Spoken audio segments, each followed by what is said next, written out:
She is a journalist, activist, and an American feminist icon, as well as the founder and original publisher of Ms. Magazine. Through the years, she has fought for women's rights and equality, and in 1993, she was inducted into the National Women's Hall of Fame. Hello, I'm Ernie Manouse. Coming up on Interviews, our conversation with journalist and best-selling author Gloria Steinem.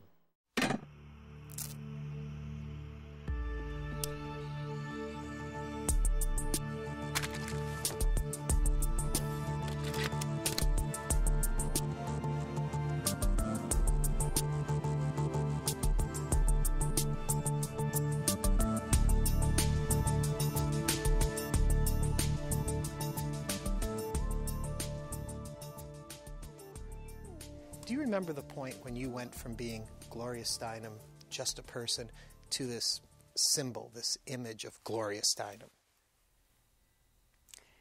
You know, I don't believe it, so it's hard to remember it. Really? I mean, it happened to me old enough. I was in my middle or late 30s, so I just didn't believe it. I think it's much more difficult if you're a young rock star or an actor or somebody to whom it happens very young, and then you don't know the difference between who you really are and what response you're getting. Did you feel trapped at all, though, when this then happens? Then you have to live up to something that's out there. No, I never did. I think what's different for me is that I'm known for something I care deeply about. So it must be different from being an actor who's known for a role that is not them, right, or who's known for a performance of some kind. So what I get is mostly pleasurable because people come up to me and want to register how the movement has changed their lives. It isn't exactly personal, but I'm a symbol of something that matters very much to them. So it's a great gift. You know, I get these wonderful stories of, here's what happened, and the guy in the corner is saying, who does street repair. He's saying, look, it took us months to get that sign. It says people working instead of men working, and my daughter is going to be an electrician, and isn't that great? And, so people come and tell you stories. Mostly it's a gift. Do you ever wish it just would go away? That you could just live your life again? No, because I care about it so much. But when I do wish it is when I am being a writer and I'm interviewing someone else. Because the point is to get them, right, and what they feel and believe and so on. And I'm always worried that I'm getting their response to me, so I have to work at it harder. Yeah. Before we get into too much of the conversation, can you define feminism for us from your point of view? Well, it's in the dictionary. It's just it's the belief in the full social, economic, political equality of males and females. I would just say also acting on that belief. So then why is there any resistance to an idea that sounds so basic and simple? Because there are a lot of people who are deeply committed to being superior. and also it's a major redistribution of wealth. I mean, there was a story just here in Houston that the pay is still 77 cents on the dollar. All right, somebody's profiting from that. Women are subsidizing the insurance industry, all kinds of factories, all kinds of sweatshops, certainly. When you say a statistic like that, and I hear it all the time, too, the 70 cents to the man, $1.77, is that within the system industrialized, that is a decision that's made somewhere, or is it just a turn of events the way things happen?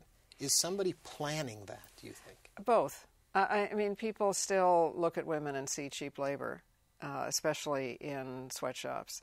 But sometimes it is also, I believe mostly, it's a function of occupational segregation, which is probably as bad now as it was in the 1900s. In other words, you hardly ever see a male secretary. You hardly ever see a male nurse. You hardly ever see a woman pharmacist more now. But a pharmacist and a nurse have about comparable training, yet the women who are nurses make less than the men who are pharmacists. Or in banking, a junior vice president would be a man and a senior teller would be a woman, but the job was actually the same. It's just that the salary and the title were different. And that's why comparable worth came about. So there's a variety of reasons why it gets masked. And some reasons we have to take responsibility for, too, which is that women coming into a job may be so grateful for getting it that they don't ask for enough. Yeah. In a general way, men may ask for more, expect more. Huh. Do you think that there is still as much of a need for what you do now as there was in the 60s? Oh, more. Yes, much more. Really? Oh, yeah, yeah. I mean, not because we haven't made progress. We have made progress. But as you make progress, you also see how crucial it is. I mean, I don't think we understood in the 60s exactly how intertwined with racism and violence the whole cult of masculinity is. And by that I don't mean, it's not about blaming men, because the cult of masculinity kills men too. Right. But it's there, and it is, as Olof Palme said, who was the only chief of state I know who actually said this, that the gender roles in this kind of cult of masculinity are the biggest cause of violence on earth. All violence except that in defense. The feeling, the conviction that is men are born into, they didn't make it up, that they're supposed to be in control or dominant or conquering or violent, certainly towards women and also towards other men. And there are a lot of men who are very courageously fighting this role. But our understanding of how big and deep and important it is much, much bigger. And the danger of violence on this fragile spaceship Earth is much bigger. So what we're doing is more important. Yeah. Do you wonder why it's you sitting here today? I mean, why were you the voice that was heard? Why did you care about these things as much as you did? How did it become you? Well, I know why I cared about it. It's harder for me to say why me and why not somebody else who cares about it. I suspect it's because I was already working in the media. I had helped to start New York Magazine. I was a freelance writer. I was kind of in between generations. I was neither the mother nor the daughter when this started. Writers, by our trade, figure out how to say things short and smart, hopefully, and you need that, in an interview. I had other kinds of unforeseen equipment, such as my father never had a job. Right. He was always freelancing, and so he prepared me for insecurity. And it is very insecure not to have a job, but to be a writer, to be a speaker, and I'm fine with that. True or false? As a child, you guys traveled around a lot. Your dad did antiquing and stuff like that. So yes, you always, exactly, right. And we were living in a house trailer. Do you think that helped build what you do today by seeing so many different things? Had you been in one community with one group of people around you, your worldview might have been much different. Probably, yeah. I didn't realize that. It's funny how, we think we've invented our lives and then we discover they're more like our parents than we thought, right? Because the whole thing of being on the road and being an organizer and a speaker and doing benefits and speeches and political, whatever, just kind of grew. So I was deep into it before I realized that it might have something to do with the fact that I did grow up in a house trailer. So. Yeah. I'm now writing a book about being on the road for 35 years, and it only dawned on me while I was writing the book, so I did the first chapter about my father. Huh. As a child, did you enjoy that experience? Was that something you enjoyed, or did you want to be settled down?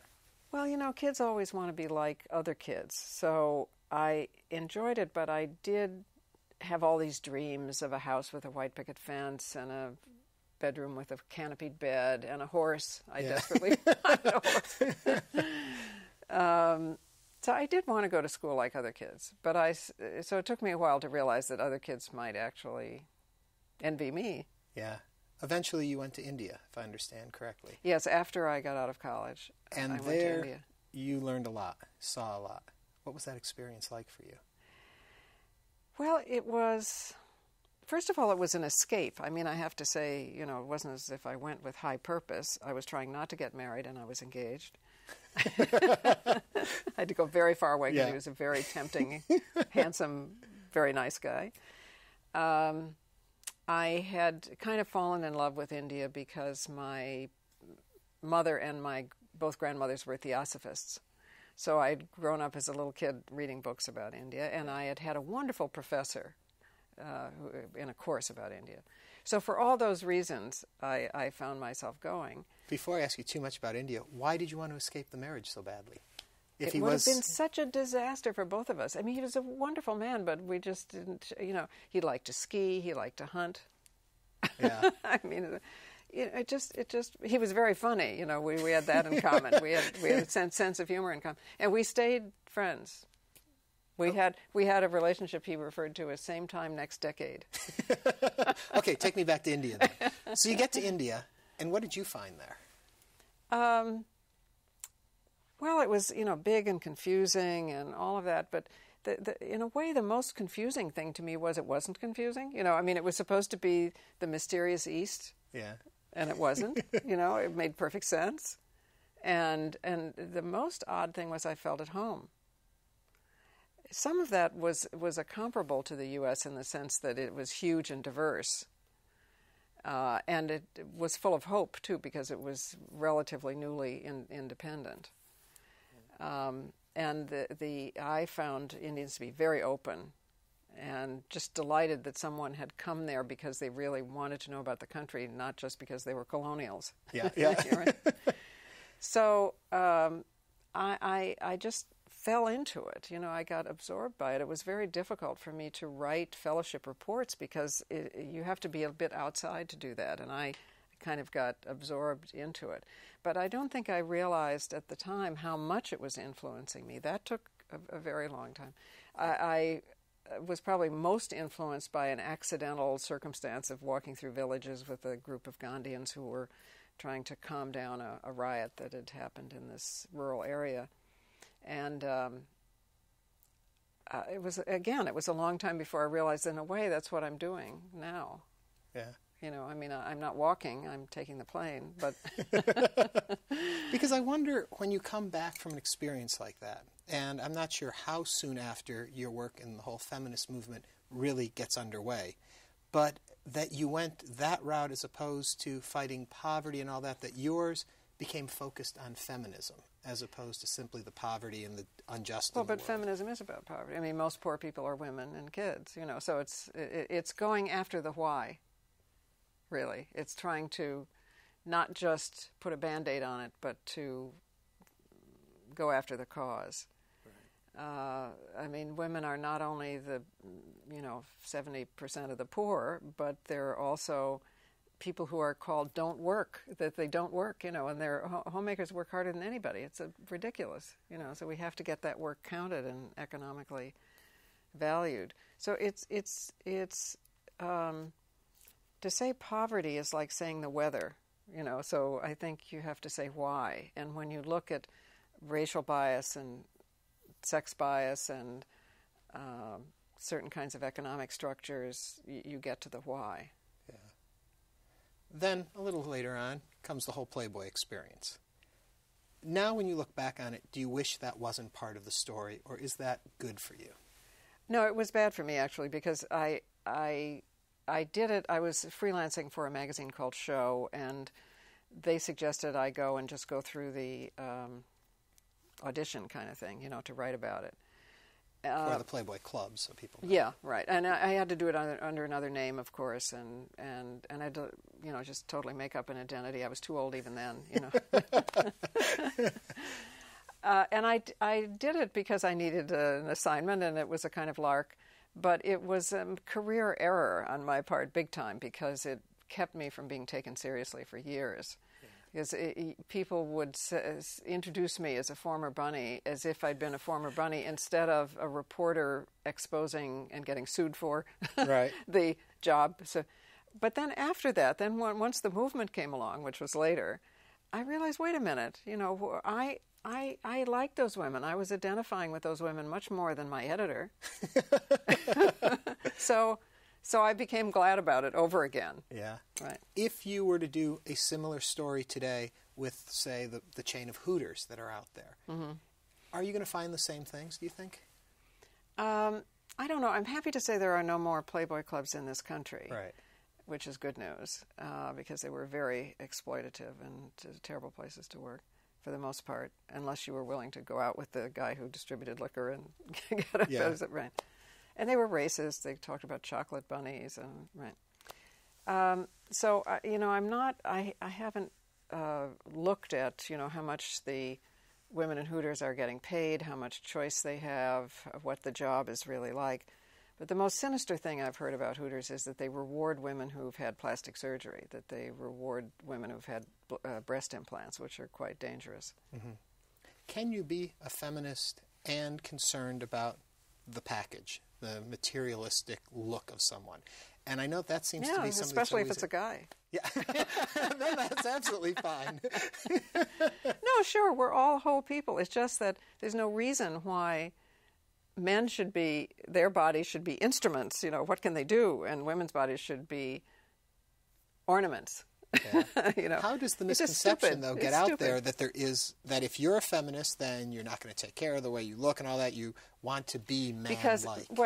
Because I think there's a kind of notion that if you could get a man, you wouldn't want equal pay. Yeah. So it's a complete myth, of course. But why does that myth continue, though? Because I think people see a normal male-female relationship, some people, as imbalanced. They see it as 60-40 or 70-30. So if you're talking about just 50-50, which is all we're talking about, they see it as dominating, masculine. They see it as either or, not and. Mm-hmm. And once you see it as and, you understand that men have at least a third of the human qualities that are wrongly called feminine to gain, and women have the 2/3 that are wrongly called. That we're all becoming whole people. Right. There is a quote that's often attributed to you, and I have read now, you never said it. And it has to, and I'm going to find out now if you have or not, but that a woman needs a man like a fish needs a bicycle. Mm-hmm. It's a wonderfully funny quote. I wish I said it, but I didn't. But it isn't you. How did it get attributed to you, Because I repeated it, and it actually came from a woman in Australia, a philosophy student. There was some philosopher, I wish I could find out who said, man without God is like a fish without a bicycle. And she adapted that, to this quote, right, and wrote it on the ladies' room wall, and it got on T-shirts, and it went around the world. And I think it's wonderfully funny, but it wasn't mine. Yeah. Is there a lot that's out there that isn't yours, that people attribute to you, and that kind of, at this point, drives you a little crazy? Or for the most part? That only drove me crazy because I wanted her to get the credit, And now I feel bad that I've forgotten her name. I have it on my bulletin board. I'll call you up and give you. Call us.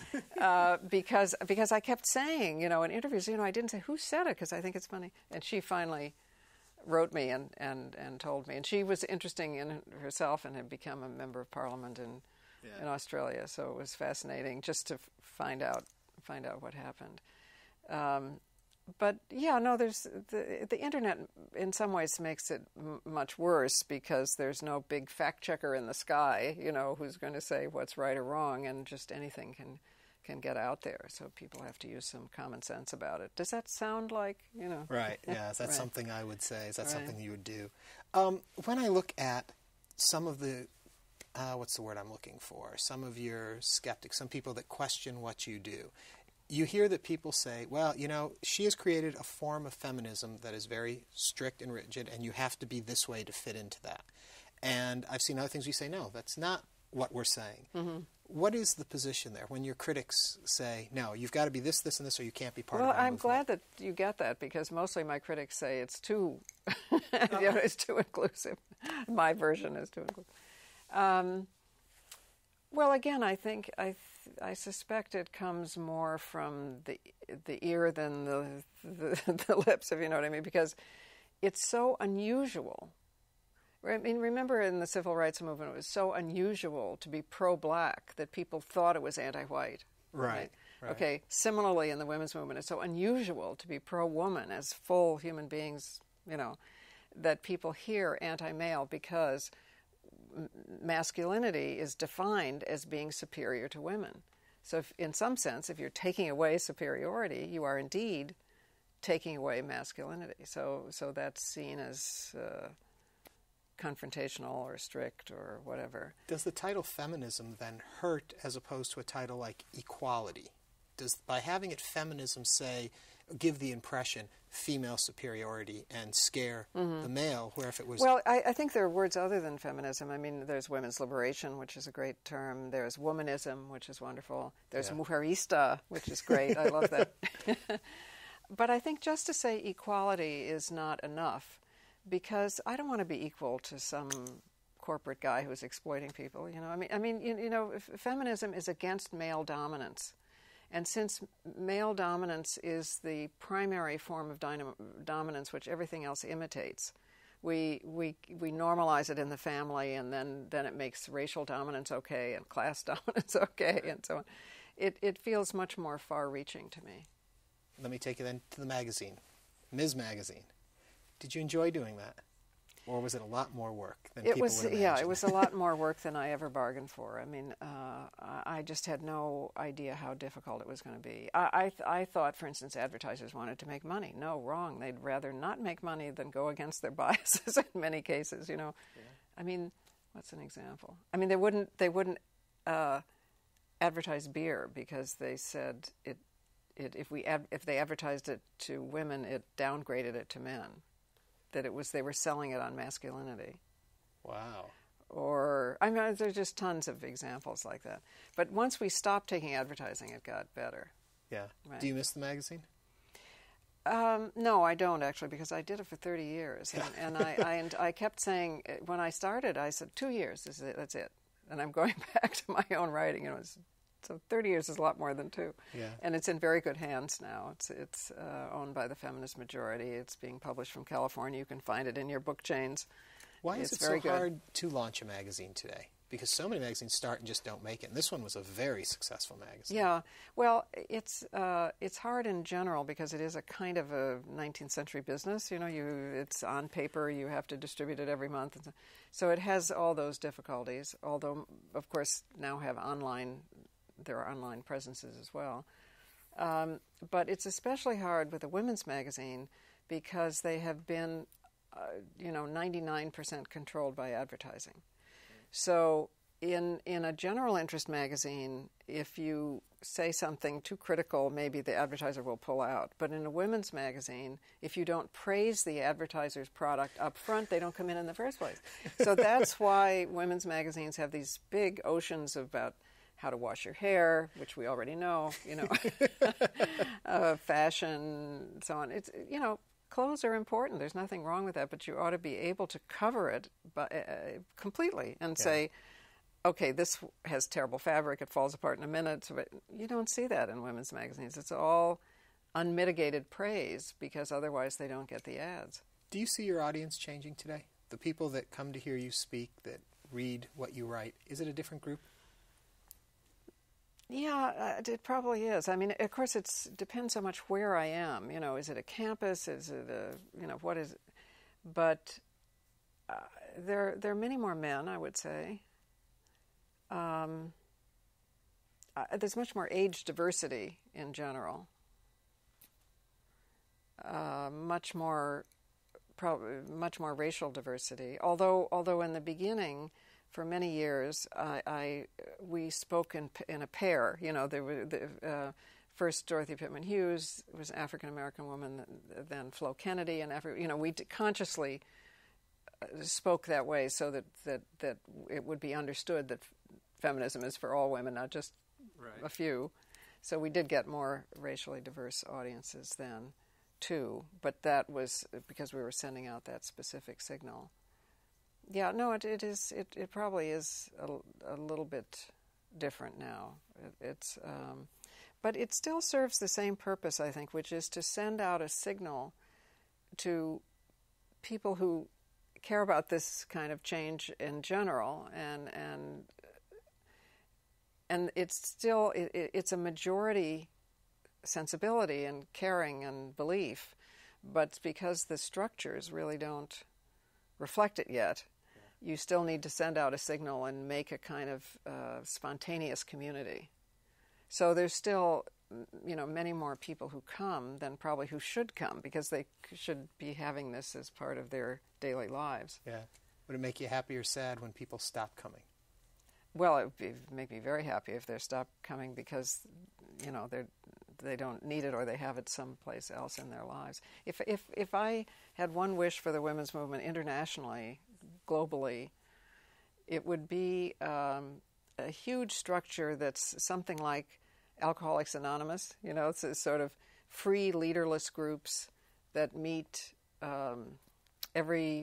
several times a week by the well in some village, in a school basement, and you know, so that wherever you go, you know you can find a group. So the problem now is that people are still sometimes made to feel a little crazy and alone because the power structures run the other way. Yeah.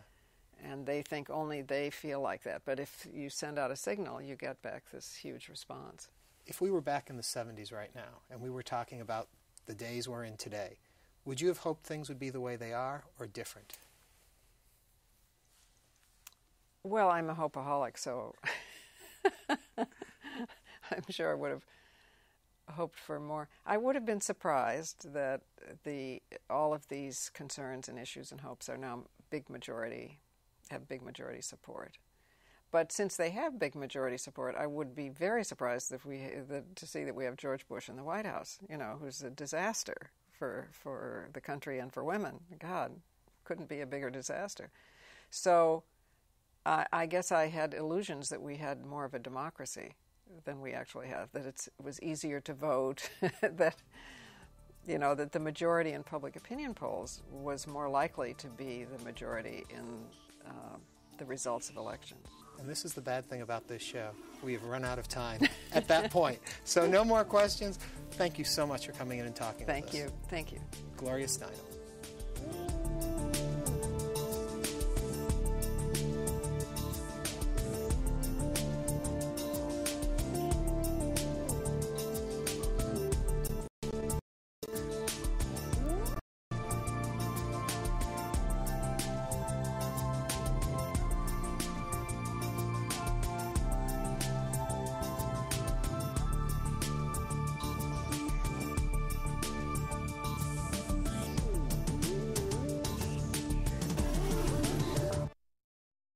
To order a DVD of this or any episode of InnerVIEWS, please visit HoustonPBS.org.